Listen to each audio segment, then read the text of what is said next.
শরীয়তপুর শহরের সঙ্গে আশেপাশের উপজেলাগুলোকে যুক্ত করা খালগুলো সবই এখন ভরাট হয়ে অস্তিত্ব হারানোর পথে। নেই কীর্তিনাশা নদীর সঙ্গেও এগুলোর যোগাযোগ। ফলে বছর জুড়ে শরীয়তপুরে সড়কে জলাবদ্ধতা থাকছে। একই অবস্থা অন্য উপজেলার খালগুলোরও। শরীয়তপুর প্রতিনিধি রুকনুজ্জামান পারভেজের পাঠানো তথ্য ছবিতে ডেস্ক রিপোর্ট।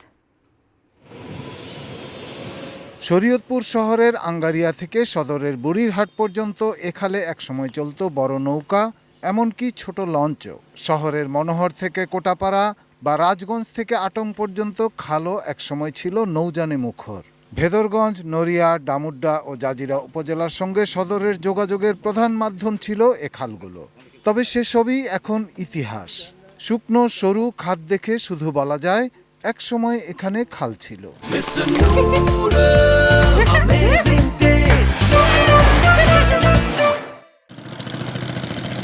পদ্মা, মেঘনা ও কীর্তিনাশা নদী বেষ্টিত শরীয়তপুর জেলা জুড়েই রয়েছে ছোট বড় অসংখ্য খাল। দখল আর ভরাটে তার বেশিরভাগই এখন মৃত। পানি সরতে না পারায় জলাবদ্ধতা যেন শরীয়তপুর শহরের সারা বছরের সঙ্গী।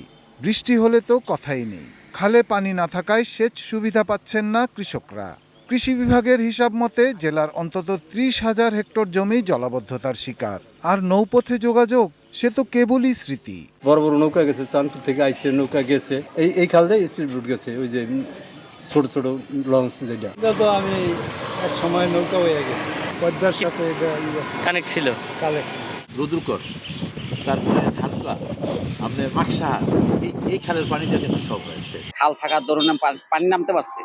এখন বৃষ্টির পানি মনে করেন দোকানে উঠে যায়। জায়গা ভরট করে রাখছে, দখল করে রাখছে। অনুরোধ করব যেন খালগুলো পুনরুদ্ধার করা হয়। খাল পুনরুদ্ধারে দ্রুতই মাঠে নামবে প্রশাসন, আশ্বাস জেলা প্রশাসকের। এগুলাকে দখলমুক্ত করা, সেই ব্যাপারে নির্দেশনা আমরা অলরেডি দিয়েছি। আশা করি ১-১.৫ মাসের মধ্যে আমরা একটা ভালো সুফল পাবো।